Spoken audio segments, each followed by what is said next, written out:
Alright guys, in today's video we'll be going over functions. So a function is really a group of related statements that perform a specific task, and we'll see what this looks like in Python in a second. In the video we're going to be focusing on four things. One, defining a function. Defining really means creating, so creating a function. Two, calling a function or using a function. Three, return statements, which basically allows functions to pass data back to us. And four, function parameters, which allows us to pass data into a function. And we'll see what number 3 and 4 look like in different examples in this video.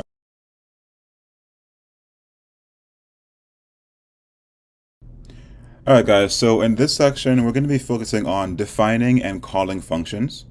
Now, the first thing I want to go over is the definition of a function that I gave you. Now, I said that a function is a group of related statements that complete a task. Now, what I want to show you is what I mean by statement. So on the screen, we have two lines of code. Line 1 says print, hello, it is nice to meet you.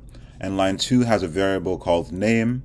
And inside that variable, we are asking the person, what is their name, and we're storing their name inside that variable. So these two lines of code are two statements. So all a statement is a line of code. Now, when I hit run, you'll see that both lines are run, both statements are run, right? But they're run individually, they're run one by one, right?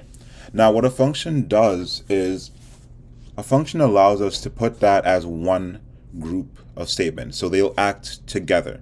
Because as they are right now, they're acting together as part of the program, but they're still independent lines of code. So let's see the difference in what happens when we make this into a function. So the first step in making a function is the def keyword, def. And def, you can think of it as define, right? So we're telling the computer that we're about to define something. So the next thing is the name of your function. So we're going to call this function greet. Next, we'll have our parentheses, and we'll see more about parentheses when I cover parameters. But for now, we leave our parentheses blank, but just know that you have to have these parentheses. Next, we have our colon, and with the def keyword, the name of our function called greet, the parentheses, and the colon, we have created our function header. So line 4 is our function header. All right. So now when we're inside the function, we have to have indentation. So functions are the same as conditional statements. They need to be indented. So all of the statements or lines of code inside of a function need to be indented. And now I'm going to define our function, and our function does the same thing as we had before. So I'm simply going to copy and paste. All right. So now we have our function, right? And just to quickly review, first thing we did was use the def keyword to tell our computer, hey, we're creating something, we're defining something. Then we gave our function a name. Then we had our parentheses, and we'll see more about the usefulness of parentheses in a second. Next, we have our colon. And finally, we have the statements that are a part of our function. All right. So that is how you define a function. You use the def keyword, the name of the function, the parentheses, the colon, and then all of the statements that go inside our function. Now, how do we use our function? So it's pretty simple to use a function. We simply use the name of the function. So in our case, our function is called greet. So we type greet, and we also need to use the parentheses here. So we say greet and then parentheses. And just like that, we have not only defined our function, but also called it. So let's see what happens when I hit run. So now when I hit run, the same thing as before happens, right? So a function works very similar. So all that happens is that we grouped those statements into one block of code. And now that we've grouped those statements into one block of code and we've given it a name, in this case, our block of code is named greet. When we say greet, the computer knows to trigger line 2 and line 3, right? Because these two lines are the lines that are in our function. So in line 5, when I call the function, when I say greet, the computer triggers the function which runs these two lines of code. So now we've defined and called our function. But now I want to show you why we would use a function to begin with. So we're doing two simple things here. We're saying, hello, it is nice to meet you, and we're asking the person for their name. Now, it's very short and efficient to do this, but imagine you had to do this for 10 different people. We'd have to write this over and over and over and over again, right? So we'd have to do all of this when we could simply... So the efficiency of a function can really be shown here, because instead of typing those 2 lines of code 10 times, we can simply type greet.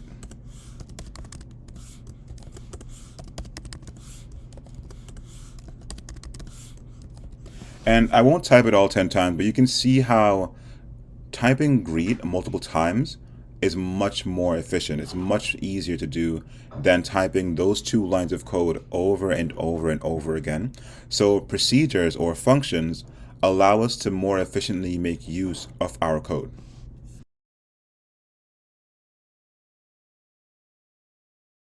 All right, guys, in this section, we'll be talking about parameters and return statements. So parameters and return statements allow us to exchange information with our function. So a parameter allows us to pass information to our function, and a return statement allows us to get information from our function. So a return statement allows the function to give us information, and parameters allow us to give the function information. So it's really just going back and forth with our function. So I changed our greet function to be a little bit more simple. Now the only statement inside the function body is print, hello, it is nice to meet you. So outside the function, I will call it, and when I hit run, inside our console, we can see, hello, it is nice to meet you, right? So that's cool, but what if I wanted to greet a certain person, right? What if I wanted to greet my friend John? I could change the function to say, hello John, it is nice to meet you, right? And when I hit run, console shows, hello John, it is nice to meet you. But what if I wanted to greet my friend Bob? And I hit run. Now, this works, but it's really inefficient, right? Because we can't keep changing our function each time we want to call our friend. So that is where parameters come into play. So a parameter is something that we pass into our function. Now, let's say I wanted to pass my friend's name to the function. How would I do that? So the first step in using a parameter is to include the name of the parameter right here in our parentheses. So I'm going to say name, so I can pass in my friend's name and use that inside.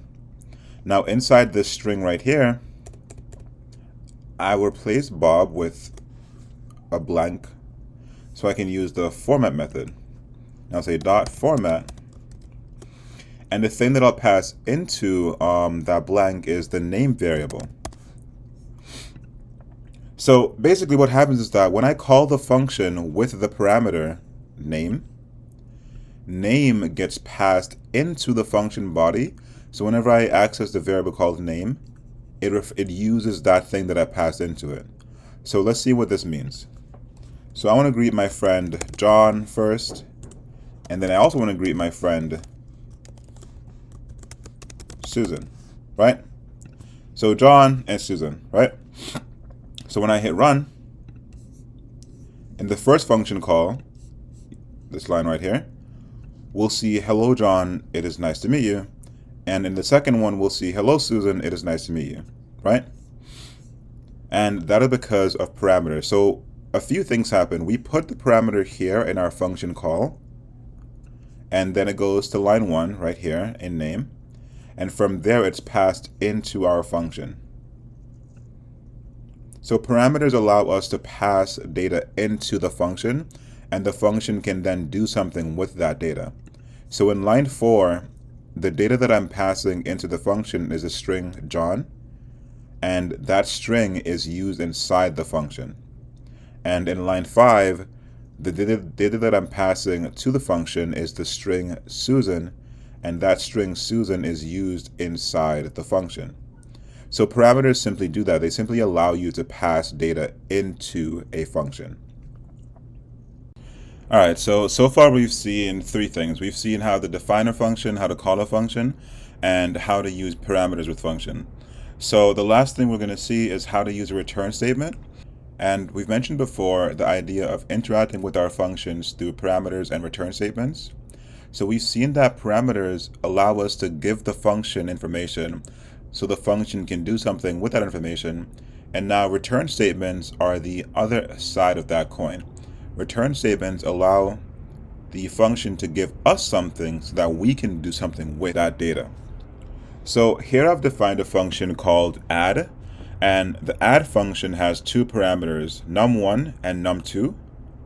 And inside the add function, it says the sum of blank and blank is blank. And in those blank spaces, it fills in num1, num2, and the sum of num1 and num2. So let's see that function in action.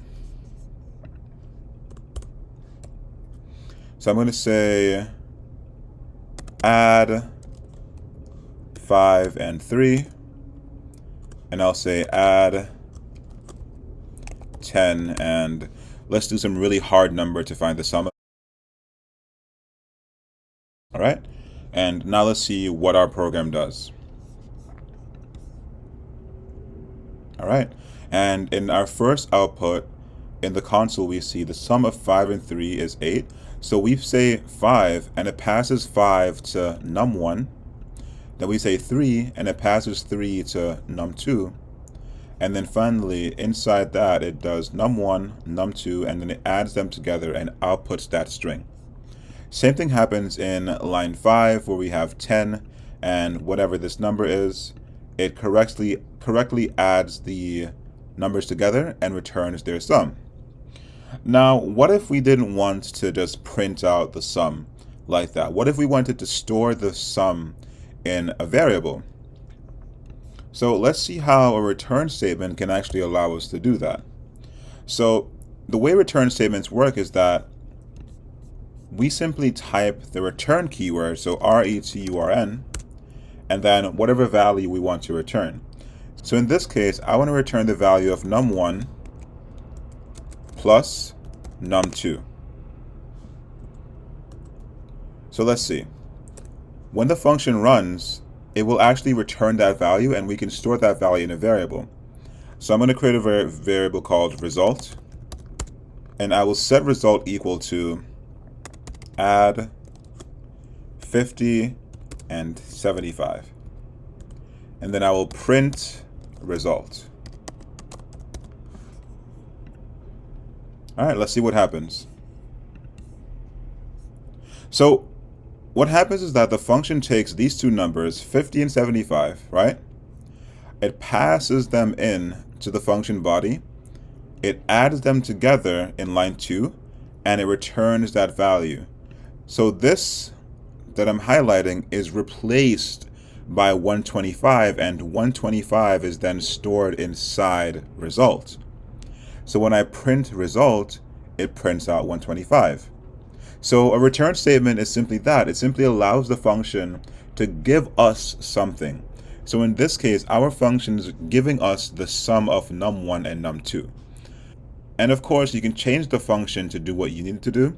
But in my case, I made a simple function to add numbers together and return the sum.